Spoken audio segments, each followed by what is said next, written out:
사귀지 말라는 말이 오늘 말씀에 여러 번 나오는데 그 말씀이 누구한테 하는 말이고 또 그 말이 뭘 의미하는 것인지를 오늘 말씀을 통해서 좀 잘 깨달았으면 좋겠습니다. 크리스천들이 세상을 살면 이제 갈등이 많습니다. 예를 들면은 회사에서 회식을 간다. 그럼 또 술 파티가 쫙 열릴 때 크리스천들은 어떻게 해야 되나? 갈등이 생기지 않습니까? 세상 속에서 크리스천으로 살아가기 위해서 느껴야 되는 그 갈등이죠. 가서 또 회식만 끝나는 게 아니라 2차 가자, 3차 가자 그러면 도대체 어디까지 가줘야 되는 거냐? 갈등이 있고요. 대학생들이 이제 입학을 하면 오리엔테이션을 하는데 신입생 오리엔테이션 그리고 뭐 MT라는 걸 합니다. 할 때도 선배들이 술을 박스로 사가지고 와서 뭐 원샷 뭐 섞어가지고 이것저것 막 마시고 정신 잃게 하고 막 이런 일이 벌어지는데 그럴 때 크리스찬으로서 어디까지 이걸 지켜야 되는 거냐, 어떻게 되느냐는 고민이 이제 많이 생기게 됩니다. 보통 이 세상에 대한 크리스찬들의 자세와 반응을 세 종류로 이렇게 학문적으로 좀 정리를 해서 얘기를 합니다. 하나의 입장이 타협주의적인 입장이 있고요. 두 번째 입장은 이제 분리주의적인 입장이 있어요. 배타적인 입장이죠. 세 번째 입장은 이제 개혁주의에서 말하는 변혁주의 입장이 있습니다. 자, 어떻게 세상을 대해야 되고 어떻게 세상을 살아야 되는가에 대한 요 세 입장을 먼저 좀 소개를 좀 하도록 하겠습니다. 먼저 그 타협주의라고 하는 이제 이런 입장은요, 어떤 입장이냐면 세상과 타협하는 삶을 말합니다. 좋게 말하면은요, 굉장히 현실 적응주의예요. 현실 적응을 잘하는 사람들. 그래서 이런 사람들은 세상 속에서 크리스찬으로 살아가는데 큰 갈등이 없습니다. 같이 세상 사람들하고 어울리고 같이 먹고 같이 마시고 같이 행동을 하기 때문에 크게 세상과 부딪힘은 없어요. 그래서 속도 편하고요. 한편으로는 참 넉넉하다라는 평을 받기도 합니다. 그런 게 하나의 장점이라면 이런 사람들에게 주어지는 단점으로 비판이 되고 있는 것은 뭐냐면 회색 분자 혹은 양다리 걸치기 뭐 이렇게 평가를 받습니다. 야, 네가 지금 크리스찬이냐 아니면 비크리스찬이냐? 교회에서는 이런 모습, 교회 밖에서는 이런 모습, 한 발은 교회에, 한 발은 세상에 이런 식으로 살아가냐? 이렇게 좀 비판을 보는 모습이 있죠. 야, 바알이냐, 하나님이냐, 둘 중에 하나 선택해야 되는 게 아니냐? 어떻게 세상에서 이렇게 살고 또 교회에서 이렇게 살고 이렇게 적당히 타협주의로 살아가느냐라고 하면서 이 회색주의자들이라는 비판과 함께 이제 이중적인 삶을 산다, 위선적이다, 타락했다 뭐 이런 비판의 소리를 듣습니다. 자, 그런가 하면 이 타협주의 입장과 반대되는 입장이 이제 분리주의적인 입장 혹은 베타주의라고 하는데요. 이 사람들의 입장은 뭐냐면 세상과 분리된 삶을 강조하는 거죠. 세상으로부터 떨어진 삶을 자꾸 강조하는 거예요. 세상을 거부하고 세상을 죄악시하고 세상을 등지고 그다음에 세상에서부터 멀리 갈수록 그게 경건한 것이고 그게 내 믿음을 지키는 것이다. 이렇게 생각하는 사람들입니다. 그래서 이런 사람들은 세상 그러면은 아예 그냥 고개를 샥 돌리는 사람들, 베타적인 사람들, 분리주의자의 사람들. 그러니까 이런 베타적이거나 분리주의적인 사람들은 이제 세상이 너무 썩었다. 세상에서 살게 되니까는 나도 모르는 사이에 너무 타락이 된다. 눈도 버리고 귀도 버리고 온몸이 버린다. 그래서 이런 사람들은 특정한 장소로 은둔 생활을 하거나 혹은 도피를 하는 겁니다. 이제 그래서 나온 게 중세의 수도원 운동 같은 경우예요. 그러니까 수도원 운동을 하는 사람들은 세상에 있으면 이 타락한 세상에서 정상적으로 살 수가 없다. 죄 많은 세상에서 나도 더러워진다.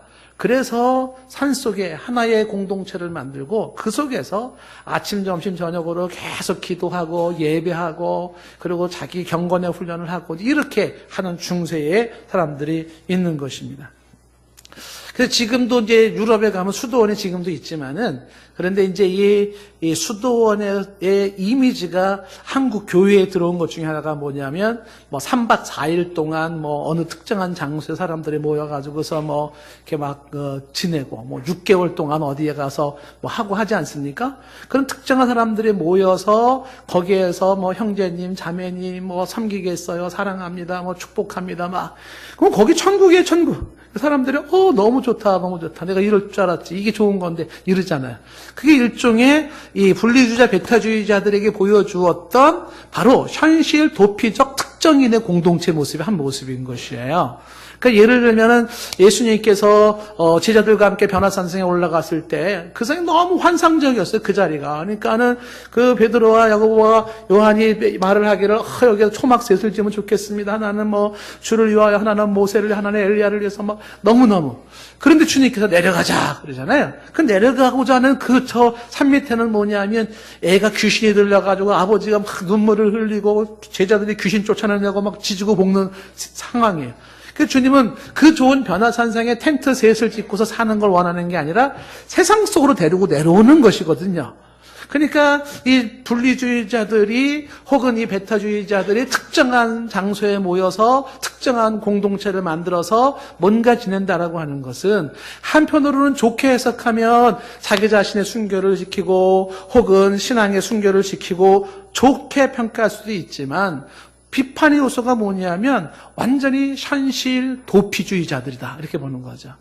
너희들이 세상을 등지면 등질수록 세상과 그렇게 거리를 두면 둘수록 이 세상은 누가 책임을 지겠는가? 이 세상은 누가 이끌어갈 것인가 하는 거죠. 주님께서 말씀하시는 것은 세상에서 빛이 되라고 했고 세상에서 소금이 되라고 했는데 세상 밖에서 빛이 되면 무슨 의미가 있고 세상 밖에서 소금이 되면 뭐가 필요하냐 이렇게 되는 거죠.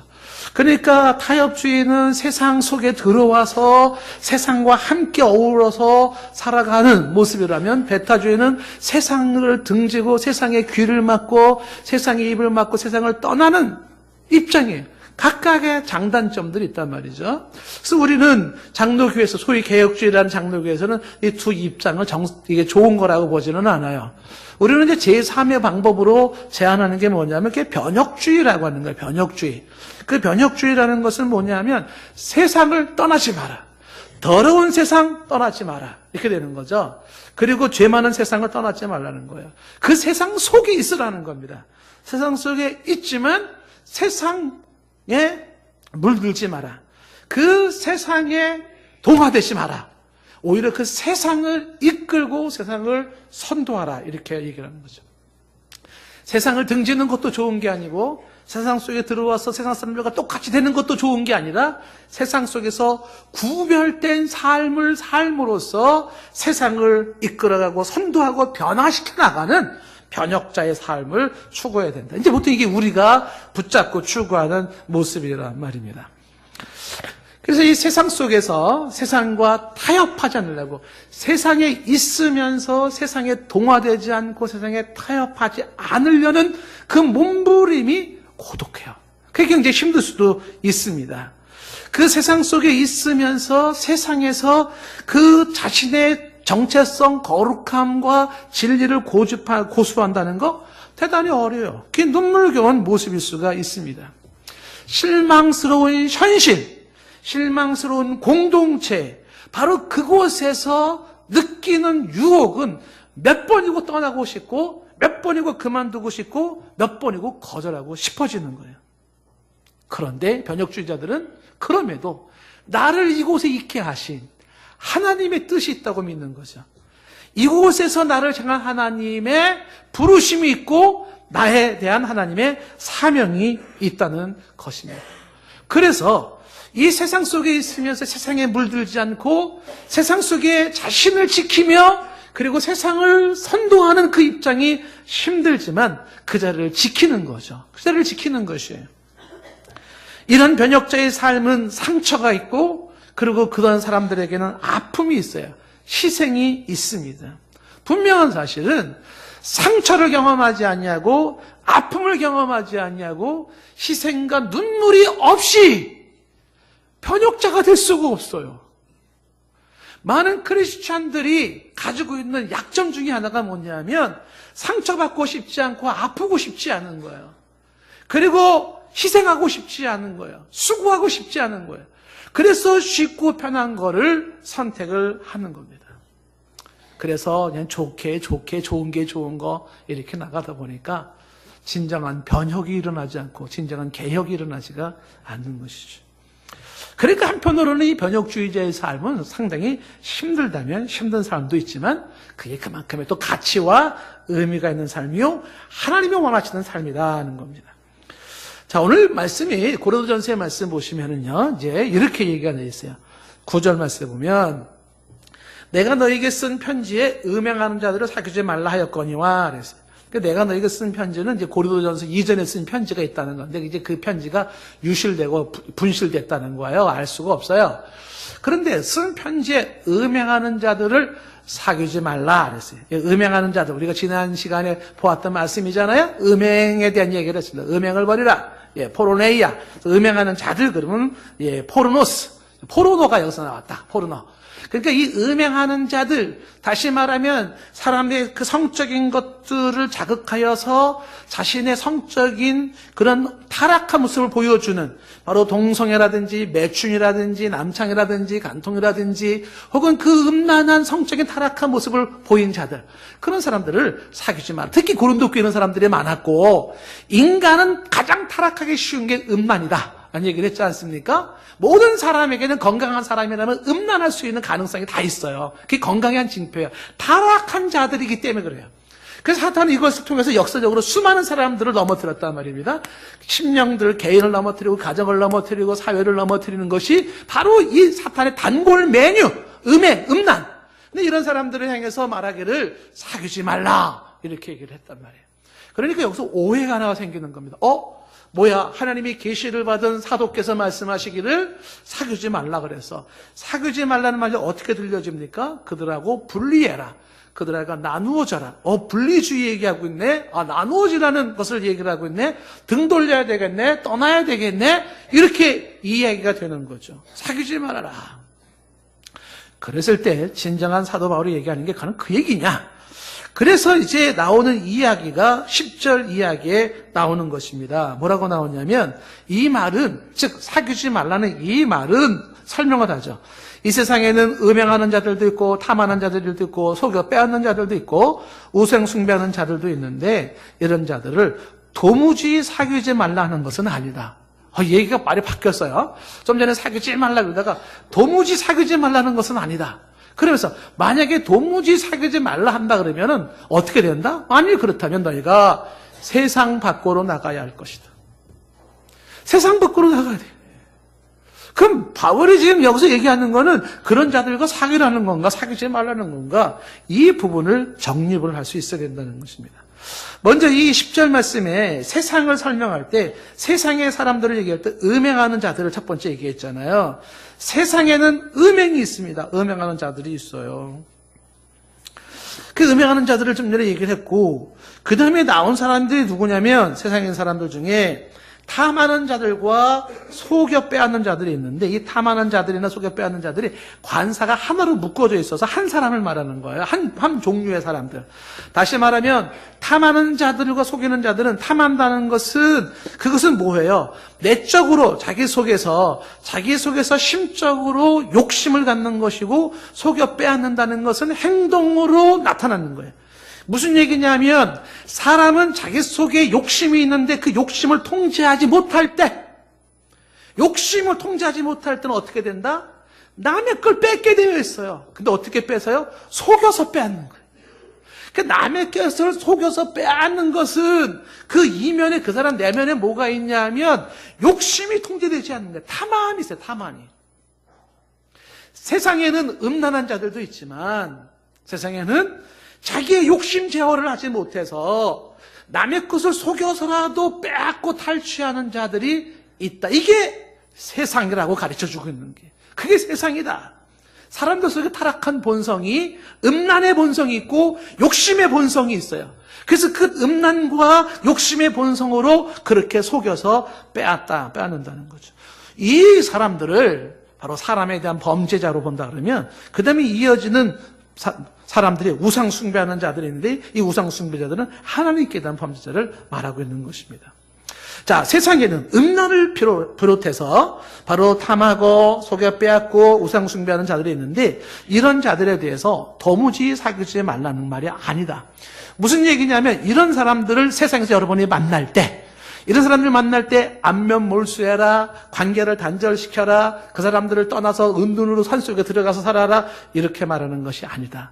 만약에 그렇게 완전 단절로 안면 몰수로 그들과의 담을 쌓고 거리를 완전히 두고 살아야 한다 그러면 세상 밖으로 나가야 돼요, 우리가. 세상이 그런 세상이기 때문에 그렇다는 것입니다. 그렇다면 뭘 얘기하는 걸까요? 이 얘기는요, 그들과 같이 살라는 겁니다. 그들과 같이 살지만 그러나 그들처럼 동화되지는 말아라 이렇게 되는 거예요. 이게 포인트예요. 그들 속에서 살면서 그들과 함께 살지만 그러나 그들에게 동화되지 말아라. 자, 이거를 조금 더 구체적으로 설명을 돕기 위해서 미국의 이제 사회학자들이 사람의 관계를 4단계로 나눴는데 그거를 소개를 하는 게 좋을 것 같아요. 보통 사람은요, 이 만남이 4단계를 가지고 있다는 겁니다. 보통 이성교제를 설명할 때 이걸 설명하는 건데 젊은 사람들이 이걸 몰라요. 그 4단계의 그 만남의 관계가 있는데 첫 만남이 먼 만남이라는 게 있습니다. 이게 디바인 미팅이라고 보통 얘기를 하는데 이 먼 만남의 이 첫 번째 단계가 있고 그 다음에 두 번째 단계가 보다 가까운 만남이 있어요. casual friendship. 그 다음에 세 번째는 좀 더 가까운 만남이라 해서 close friendship이 있고요. 그 다음에 마지막 네 번째 단계가 친밀한 만남이라 해서 intimate friendship이라는 게 있습니다.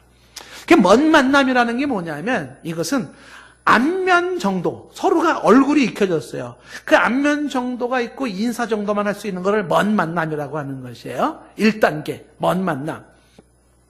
그러니까 여러분들이 이웃 사람들 있죠. 이웃 사람들, 동네 사람들 얼굴 줄 알죠. 그리고 이렇게 끄떡 인사라도 한번 하잖아요. 그 먼 만남이죠. 직장 동료 중에도, 학교의 친구 중에서도, 교회 여러분 사람들 중에서도 먼 만남이 있을 수 있어요. 그냥 얼굴은 알아요. 그런데 그냥 이렇게 아는 정도에서 그냥 만나면 인사를 한다든지 이 정도가 먼 만남인데, 그게에서 한 단계 더 들어온 만남이 뭐냐면, 보다 가까운 만남이라는 거예요. casual friendship. 이 보다 가까운 만남은 이젠 두 사람의 대화가 가능해요. 두 사람의 대화. 근데 그 대화는 아주 피상적이고 가벼운 대화에 불과하죠. 이런 사이를 보다 가까운 만남이라고 얘기를 하고요. 그 다음에 세 번째 단계가 뭐냐면 저도 좀 더 가까운 만남이라 그래요. close friendship. 이 좀 더 가까운 만남이라는 건 정기적으로 두 사람이 함께 만나는 사이예요. 같이 식사하고 같이 어울리고 같이 교제하는 사이가 좀 더 가까운 만남인데 여기서부터 보통 이성교제에서 이걸 데이트, 이성교제라고 보통 이제 학자들은 정하고 싶은 거예요. 그리고 네 번째 단계가 뭐냐 하면 친밀한 만남이라 해서 intimate friendship이라 해서 이건 속 깊은 이야기들을 나누는 아주 긴밀한 관계를 말하는 건데 보통 이성교제를 말할 때는 이게 연애 기간이 여기에 해당되죠. 근데 보통 젊은 사람들은 이걸 구분을 못하지 않습니까? 처음 만나자마자 연애 단계로 들어가 버리잖아요. 예비 결혼한 부부처럼 지내지 않습니까? 그게 이 구분이 없어 그래요. 그게 뭔가 사람의 만남이나 단계라는 게 뭔지 그래서 상처가 커요. 만난 지 얼마 안 됐는데 예비 부부처럼 행동했다가 얼마든지 헤어질 수 있는 거잖아요. 그랬을 때 생기는 상처가 있는 것이죠. 그러면 지금 성경에서 말하는 도무지 사귀지 말라는 게 뭐냐? 도무지 사귀지 말아라. 그런 뜻은 아니다. 이 얘기는 1단계, 2단계까지는 허용이 된다는 거죠. 3단계, 4단계까지는 가지 마라. 이 얘기를 하는 거죠. 다시 말하면 먼 만남과 보다 가까운 만남 정도는 같이 갈 수 있다라고 하는 것이에요. 그런데 좀 더 가까운 만남으로 정기적으로 만나서 같이 식사하고 함께 어울리는 그 정도는 하지 말아라. 친밀한 사이로 교제권을 가지지 말아라. 이거를 말하고 있는 것입니다.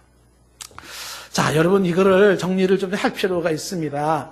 왜 이런 식으로 구분을 시키나? 왜 이렇게 3단계, 4단계의 그 긴밀하고도 친밀한 교제권을 금하고 있는 것인가? 라고 할 때 여기는 이유가 있습니다. 만약에 말이죠. 만약에 이렇게 이해하기 좋게 저를 예를 들겠습니다. 제가 신분이 뭐예요? 잘 모르시나요? 목사입니다. 제가 목사. 근데 이 목사라는 사람이 지금 누구랑 어울리냐 하면 막 술주정뱅이, 막 음란한 사람들, 조폭들, 그들과 함께 같이 어울려요. 같이 부어라 마셔라 하고 막 이렇게 지나가요. 그럼 여러분들이 대부분 어떤 생각이 들겠습니까? 말쓰다 말쓰, 어떻게 목사가 저럴 수가 있나, 그런 생각이 들겠죠.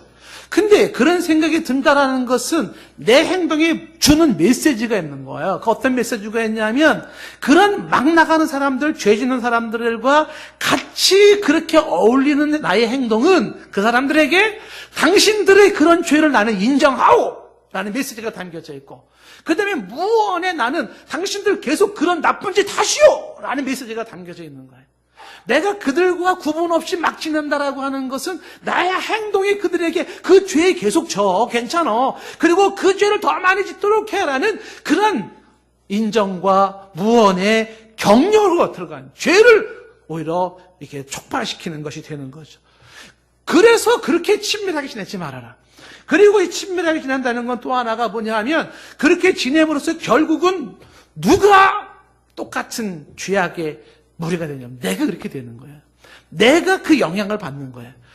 내가 아무리 돌을 많이 닦았다 하더라도요, 내가 그런 사람들하고 일정 기간 같이 그냥 스스럼 없이 지낸다면 나도 똑같은 인간이 되는 거예요. 여러분, 보통 우리가 학교에서 그런 거 공부하지 않습니까? 보자기에 올리잖아요. 보자기에다 생선을 싸고 있으면 있잖아요, 일정 시간 지난다면 생선이 없어도 보자기에서 생선 냄새가 나는 거예요. 그런데 이 보자기에다 향수를 쌓았다면 일정 시간 지난다면은 이 향수가 없어도 보자기에서는 향수 냄새가 나는 거예요. 여러분들의 나의 실체는 뭐냐면, 내가 주로 만나는 사람이 누구냐를 보면 정확해요. 내 주변에 내가 일주일 중에 가장 많은 시간을 할애하고 가장 가치 있는 사람들이 누구냐? 바로 그 사람이 내 모습이에요. 근데 그 사람이 이렇게 음란하고 욕심이 많고 속여서 빼앗고 우상 숭배하는 자라 그러면, 내가 그들과 어울릴 때 내가 그 영향을 받아서 나도 같이 음란해지고, 나도 같이 욕심이 많아지고, 나도 같이 남을 속여서 빼앗게 되고 우상 숭배자가 된다는 것입니다. 그래서 이것은 상대방에게 죄를 인정해 주는 것과 나를 타락시키는 정도뿐만이 아니라, 이것이 교회에서 통용될 때는 교회가 타락해진다는 거예요. 교회의 순결이 없어진다는 것이. 혹자의 사람들은 이렇게 얘기를 해요. 그렇게 3단계, 4단계까지도 만나지 않고 그렇게 교제하지 않는다면 그러면 그 사람은 어떻게 전도를 해요? 라고 얘기를 해요. 전도에 대해서 잘 몰라서 그러는 거예요. 전도가 수용성 원리라고 해가지고 있잖아요. 사람들이 마이너스 플러스라는 사람들의 분류가 돼요. 마이너스는 기독교에 대해서 부정적인 사람이에요. 이 기독교에 대해서 부정적인 사람이 깊으면 깊을수록 이 사람들은요, 말이 통하지 않아요. 그냥 행동으로 보여줘야 돼요. 변함없는 나의 진심과 나의 정직과 나의 올바른 모습으로 보여줌으로 전도해야 되는 거예요. 그렇게 음란 속에 빠져있고 그렇게 욕심이 가득 차있고 남을 속에 빼앗는 사람들에게 가가지고 뭘 어떻게 한다? 안 돼요. 그 사람들은 내비둬야 되고, 오로지 내가 내 삶을 성실하게 바르게 살아주는 그 삶의 모습이 그게 전도가 되는 거예요. 괜히 그 사람들 구하려고 들어갔다가 같이 죽는다고요. 그것이 옳지 않다라고 하는 것입니다. 그러나 기독교에 대해서 알기를 원하고 뭔가 좀 가까이 왔을 때 그때 말로 설명을 해야 되는 것이겠죠.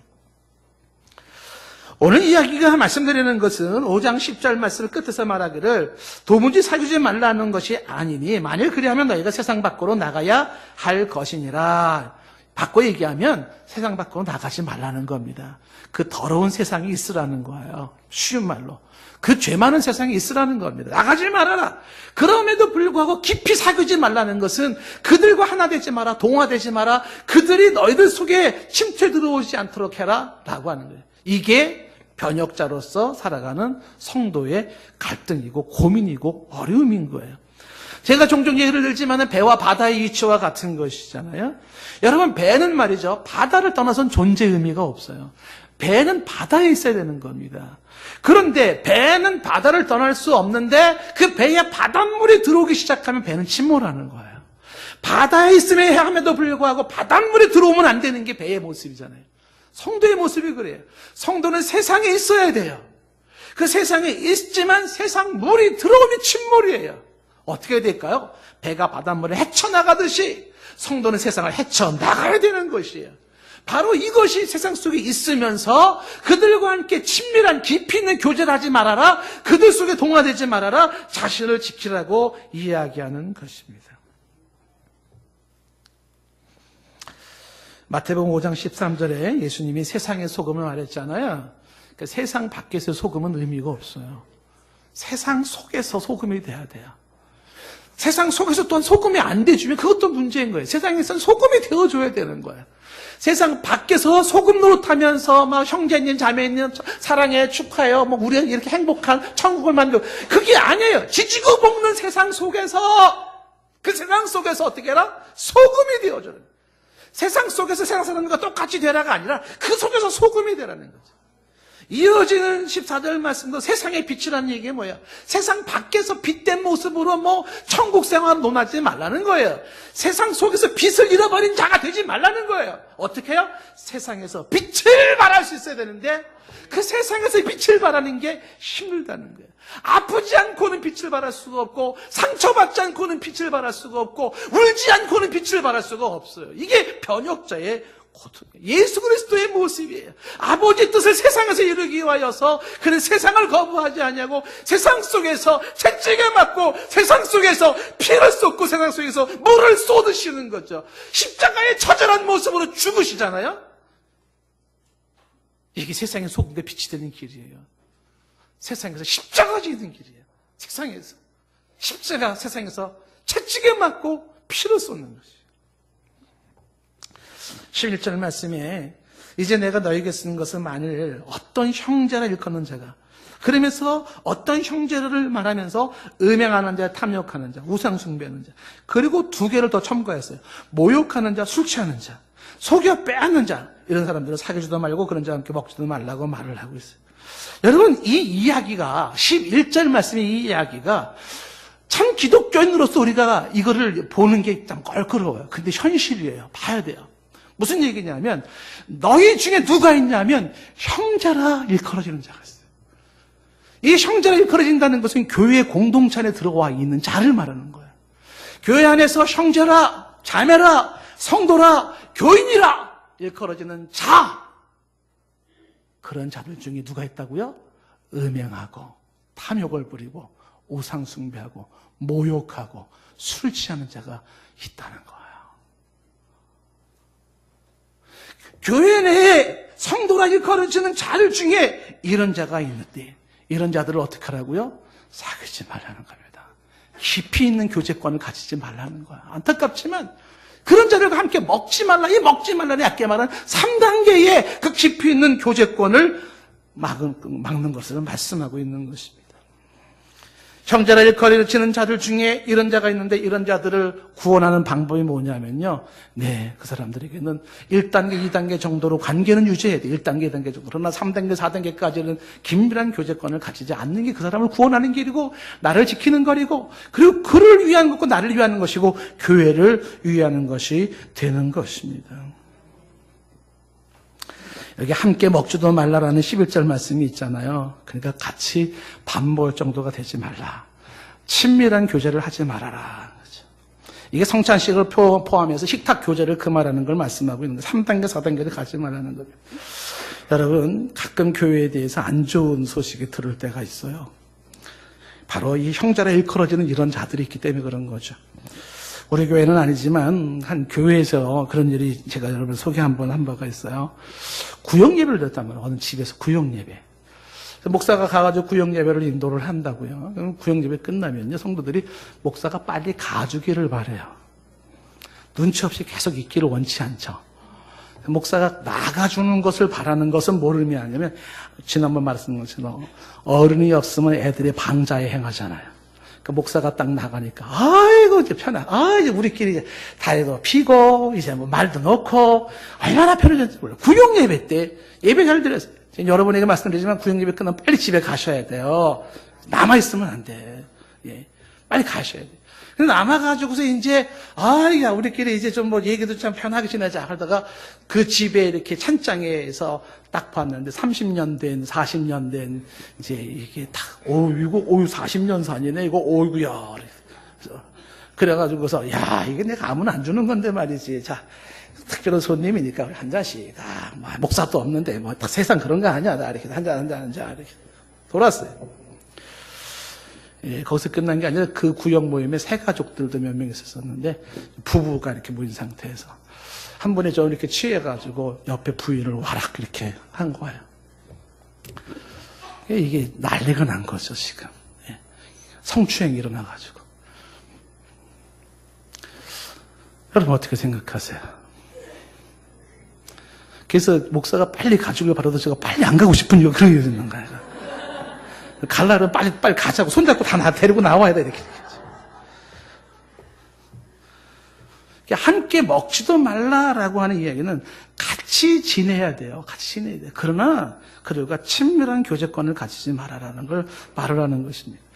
12절 말씀에 밖에 있는 사람들을 판단하는 것이야 내게 상관은 없어요. 밖에 있는 사람들은 교회 밖에 불신자들이에요. 그런데 교회 안에 있는 사람들은 너희가 판단하지 않겠냐는 건 교회 안에 있는 사람들은 판단을 해야 된다는 겁니다. 무슨 얘기냐면 교회의 성별과 교회의 순결을 교인들이 지켜야 할 책무와 의무와 권리가 있는 거예요. 교회에서는요, 교회의 순결을 지켜야 되고 교회의 질서를 지켜야 되는 게 우리의 책무이고 권리기도 한 거예요. 판단하라. 최종 판단은 여호와 하나님께서 주 예수 강림하실 때 하시겠지만, 그러나 교회가 이런 자들을 벌을 해야 돼, 벌. 그래서 벌을 줘야 된다. 그래서 우리의 선조들은 그렇게 얘기했어요. 교회가 권징을 잃어버릴 때 교회의 권위를 잃어버린다는 거예요. 교회에 하나님 주신 권위는 뭐냐면 잘못된 자들에 대해서는 벌을 줘야 돼요. 교회 안에 잘못된 자가 있다 없다? 있어요. 어떻게 하나? 벌을 줘야 되는 거예요. 벌을. 그게 그 영혼을 구원하는 길이고 우리를 지키는 길이고 교회의 순결을 지키는 길이라는 것이죠. 13절 말씀에 밖에 있는 사람들은 하나님 심판하시겠지만 이 약한 사람들은 너희 중에서 내쫓으라고 말해요. 이 약한 사람들이라고 말하고 있지 않습니까? 왜 이 사람이 악해요? 신자라는 이름으로 하나님을 욕보이고 있잖아요. 예수 그리스도를 이름으로 예수 그리스도를 욕보이고 있잖아요. 악한 사람이에요. 너희 중에 형제라고 일컬어지는 자가, 교인이라고 일컬어지는 자가, 집사라고 일컬어지는 자가, 목사라고 일컬어지는 자가 어떻게 악한 자죠, 악한 자. 왜 그 이름으로 하나님을 욕보이고 있으니까 내쫓으라. 단호하게 명령을 하는 거잖아요. 조용히 권면해서 보내는 게 아니에요. 공개적으로 보내라 이렇게 되는 것이죠. 신명기는요, 이런 자들은요 죽이라고 되어 있어요. 왜 그러냐면 신명기 17장 7절에 말하기를 이렇게 처벌함으로써 신명기 17장 7절 끝부분에 이렇게 말했어요. 너희 중에서 악을 제할지니라 했어요. 너희 중에서 악을 제해야 돼. 암덩어리를 잘라내듯이 제어하라. 그런 것이. 자, 여러분, 말씀의 정리를 좀 하자면요. 우리 사회는 어떤 사회냐면, 사회나 기독교가 두 개의 모습, 진보와 보수라는 두 개의 대립구도를 가지고 있습니다. 이 진보와 보수라는 두 개의 대립구도가 세상에 대한 태도와 반응이 대조적이에요. 진보 진영에서는 세상을 향해서 어떻게 해요? 들어가는 겁니다. 세상 속에 들어가서 세상 사람들과 함께 친구가 되어 세상 사람들과 함께 하나가 되어 함께 먹고 함께 마시고 함께 행동하고 함께 가는 사람들이 진보주의. 이런 사람들은 현실 적용주의자라고 뭐 이렇게 좋게 또 이해할지 모르지만 이게 과연 잘한 것이냐. 그리고 또한 보수 진영이라고 하는 이 진영에서는 세상에 대해서 어떻게 세상은 더럽고 세상은 추한 것, 세상은 악한 것, 세상과 등져야 되고 세상에 귀를 막고 세상에서 마음을 돌리고 세상을 떠나야 되는 것이 세상에 거리를 두는 것이 그것이 경건이고 거룩이라고 생각을 해서 은둔 생활을 하고 분리된 생활을 하고 세상과 나를 담을 쌓기 시작해. 세상 일에 관여하지 않아요. 세상 일에 정치에 관여하지 않고 사회적인 문제에 관여하지 아니하고 그냥 다 멀리 하는 게 그게 경건이라고 생각을 해요. 둘 다를 우리는 환영하지 않죠. 성경의 위대한 인물들 그리고 우리의 신앙의 선조들은요 어떻게 살았냐면 세상 속에서 세상에 있으면서 그럼에도 세상에 빠지지 아니하고 세상에 물들지 아니하고 그 세상 속에서 아버지의 뜻 진리의 말씀으로 나를 딱 세워. 그래서 세상에 작지만 빛을 발하고 그리고 세상의 변혁을 일으키고 세상을 이끌어가는 자들이 되었다는 거예요. 구약 성경의 다니엘은 다니엘서 1장 8절 말씀에 그는 이방 나라에서 떠나는 것이 아니에요. 거기에 있어요. 그러나 거기 있는 음식으로 자신을 더럽히지 않기를 원했어요. 그 사람들이 먹는 그 음식으로 그 사람들이 있는 그 자리에 그것으로 나를 더럽히지 않았어요. 이게 다니엘의 모습입니다. 에이, 더러운 세상 떠나고 말 거야. 이것도 아니에요. 아유, 알았어. 같이 부어라 마셔라 할게. 그것도 아니에요. 그들 가운데 있지만, 그러나 그들의 음식으로 자신을 더럽히지 않겠다고 다짐했던 다니엘이에요. 예수님께서 겟세마네 동산에서 기도하실 때 이런 기도를 하셨어요. 요한복음 17장 14절 말씀에 이런 말씀이에요. 내가 아버지의 말씀을 그들에게 주었어요. 그래서 세상이 그들을 미워한대요. 내 사랑하는 주님의 제자들이 하나님 아버지의 말씀을 가졌기 때문에 세상은 그들을 미워해요. 세상은 그들을 미워해요. 왜? 세상은 아버지 하나님의 말씀이 없어요. 세상은 자신과 똑같이 타락해 주기를 원하고 있고, 자신과 똑같이 범죄하기를 원하고 있고, 자신과 똑같이 진노의 자식이 되기를 원하고 있는데, 이 아버지의 말씀을 가진 자들은 고개를 흔들면서 아니라고. 에이, 그럴 바엔 세상에 나가버려! 라고 말을 하지만 그것도 아니라고. 세상에 있으면서 아버지의 말씀을 붙잡고 있어요. 눈물을 뚝뚝 흘리면서 아버지의 말씀을 붙잡고 있어요. 세상은 그들을 미워하는 것이. 예수님이 기도하기를 내가 세상에 속하지 아니한 것 같이 그들도 세상에 속하지 아니했기 때문이라는 거예요. 그리고 예수님이 이어서 15절에 이렇게 기도를 드립니다. 내가 비옵는 것은 이 사랑하는 제자들 그들을 세상에서 데려가는 게 목적이 아니에요. 주의 말씀을 붙잡고 살아가면서 너무 힘들어요, 너무 어려워요, 울고 있는 그들, 그래, 아유, 빨리 세상 나와라, 세상 나와. 아유, 그러면 세상이 못 되는구나. 데려가는 게 목적이 아니에요. 오직 그 안에 있어 악에 빠지지 않고 그들을 보존하기를 위함이라고 말씀하는 거예요. 있어야 된다. 힘들지, 그래도 있어야 된다. 어렵지, 그래도 있어야 된다. 거기서 네가 빛을 발해야 하고 거기서 네가 소금이 되어야 하는 거야 라고 말을 하는 거예요. 16절 말씀에 내가 세상에 속하지 아니하는 같이 그들도 세상에 속하지 아니하고, 17절에 그들을 진리로 거룩하게 하라고, 진리로 거룩하게 해달라고 기도하면서 18절에 하나님 아버지께서 나를 세상에 보낸 것 같이 나도 그들을 세상에 보냈다고 말을 하는 겁니다. 여러분, 죄 많은 세상에서 세상과 싸우고 죄와 싸워놓는 방식은요, 어떻게 이 세상과 싸울 것인가? 어떻게 세상을 이길 것인가? 우리의 착한 행실이에요. 수천 년의 어둠일지라도 한 줄기 빛이 어둠을 몰아내듯이 우리의 선한 행실이 세상을 구원합니다. 때로는 세상에 나를 버려 외롭고 힘들 수 있지만 그래도 세상에 남아서 작은 촛불을 들어야 됩니다. 나의 행동이 비록 작고 미약할지라도 변함없는 친절을, 변함없는 정직함을, 변함없는 질서를, 변함없는 나의 선과 정의를, 그리고 변함없는 나의 배려를 고집할 때 이것이 세상을 바꾸는 한 마리의 나비가 되는 거예요.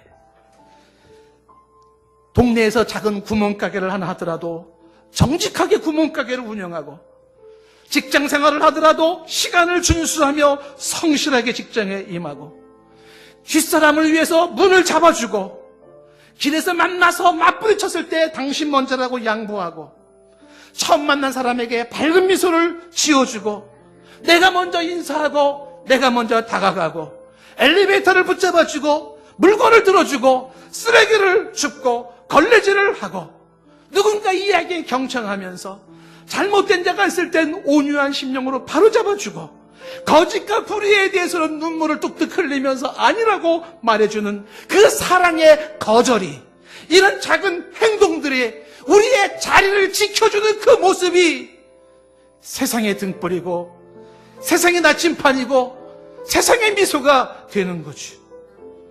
이렇게 살아주는 사람이 있다면 그 사람 때문에 우리의 삶은 훈훈하고 우리의 세상은 따뜻하고 우리의 세상은 희망적이 되는 거예요.